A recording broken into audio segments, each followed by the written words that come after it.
M0FXB. Welcome to my videos on the Ailunce H1 DMR, VHF, UHF and analog radio. There's new firmware called version 1.01.7.49. So click that and you'll get the zip go up here.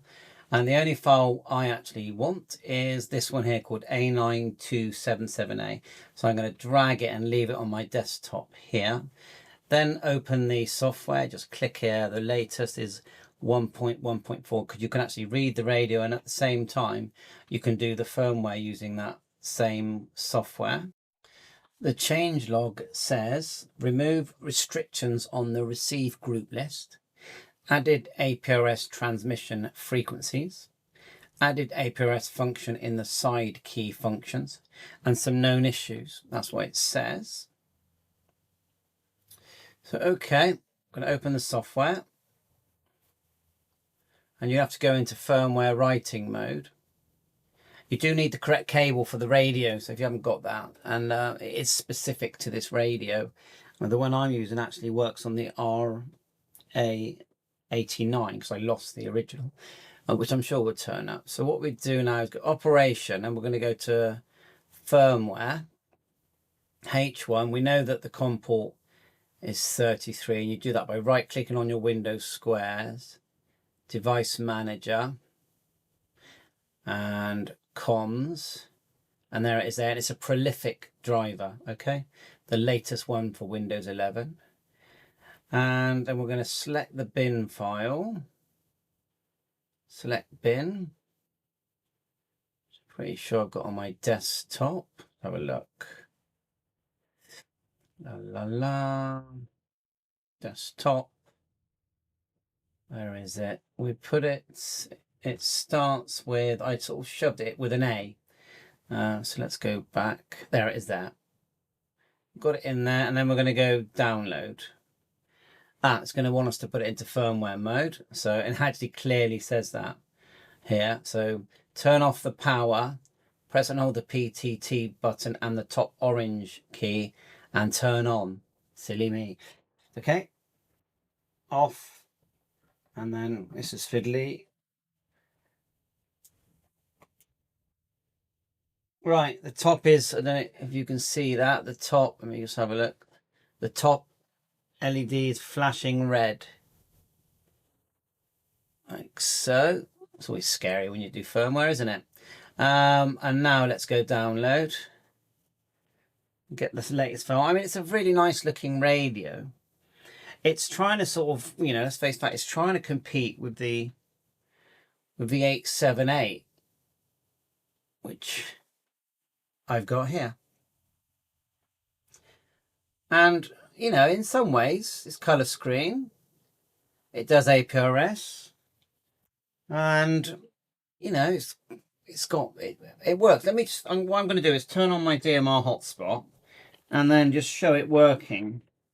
Once it comes to life, I'll show you how to add a couple of channels in as well. Once this firmware, using DV Mega hotspot here, that's Carl's hotspot, very nice. But you don't have to use the super duper ones. You can get a basic one that looks like. Let me see if I can see one in front of me. These kind of things. Actually, as I found a really good value color screen one the other day. And I'll be making videos on that very soon. And that's going to be like, going to cost you about £30 plus a Raspberry Pi. So right, is that in? Let's go menu. Down to, I'm going to check that you can actually see what I'm doing here. Turn that light off a bit bright, isn't it? Right, menu. Down to settings, device, then go down. Yeah, so that's the latest firmware. So let's read the actual, I have written to this before, the programming channel memory. So now we're going to go back to operation and read, and now it's reading. So the cable and the reading and the writing is working really good. Pleased with that. I think they're about £200 these. If you look at the brochure for them, they're quite big on the whole APRS thing. GPS. I'm not really seeing anything to do with Bluetooth. talk alias, which is good. It means you don't have to load the CSV files to see all the stations coming in and their call sign and location, and it can hold a large CSV file. So that's probably the first thing people look for. So yeah, it's, you know, I think it's a nice set myself. I do think it's a nice set.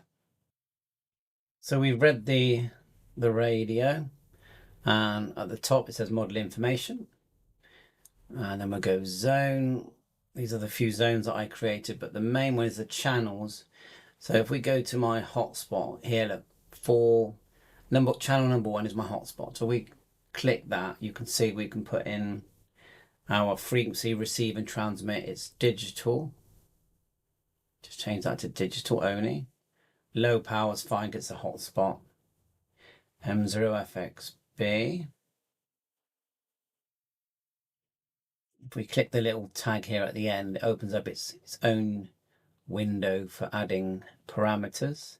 Channel number 1 name.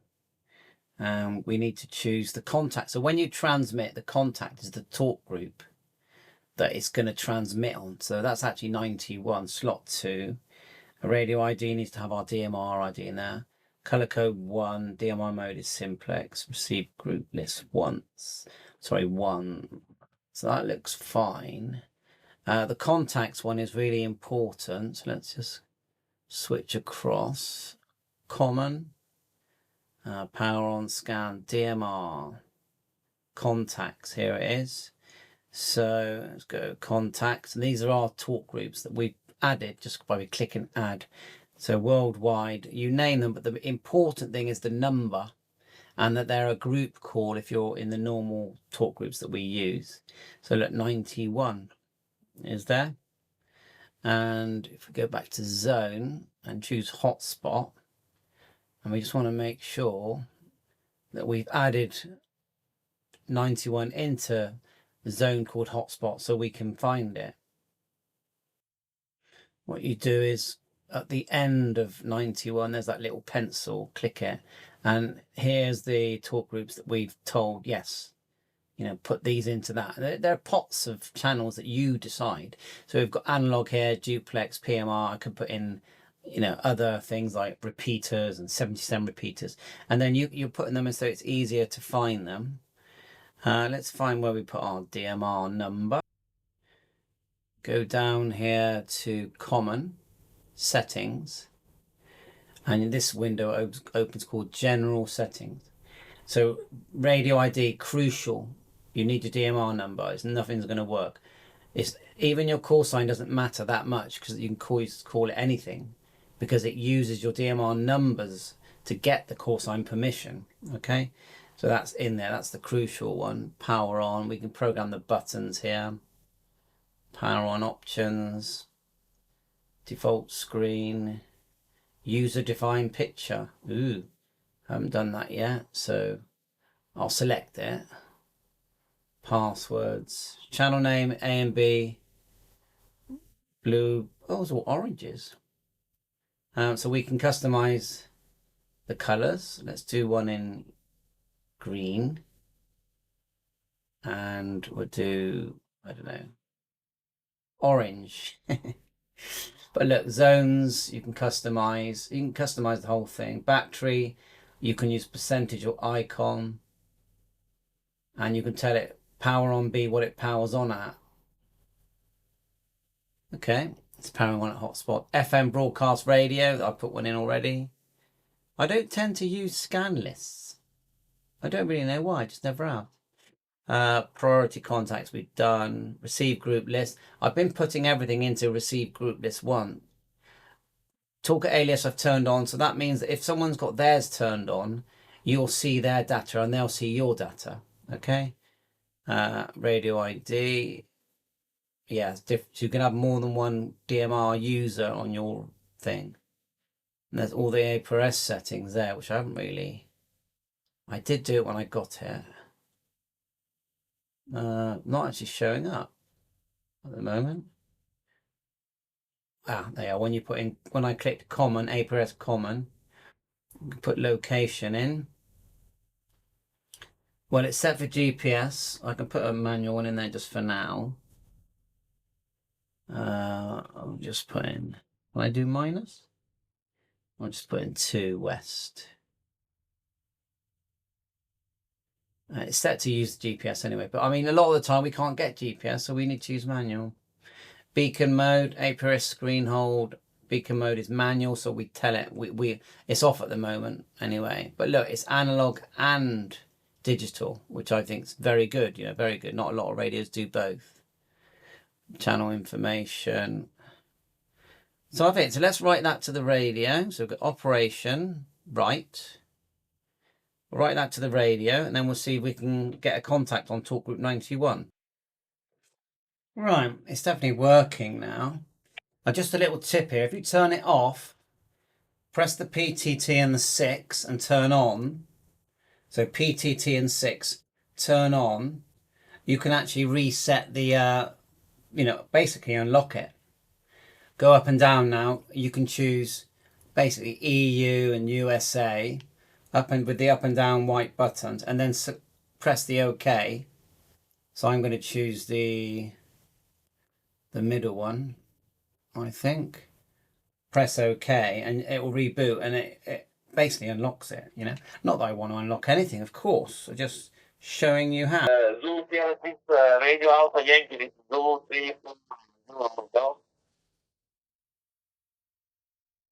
That's DV Mega. Hotspot Carl on Facebook. Please go to Facebook and find him. Yeah, I didn't know what was going on. I could see it up, but I don't know if someone else was seeing it. Working fine. Anyway, that's the latest CPS, the latest firmware. It's virtually 2026. Happy Christmas. Bye for now. All the best.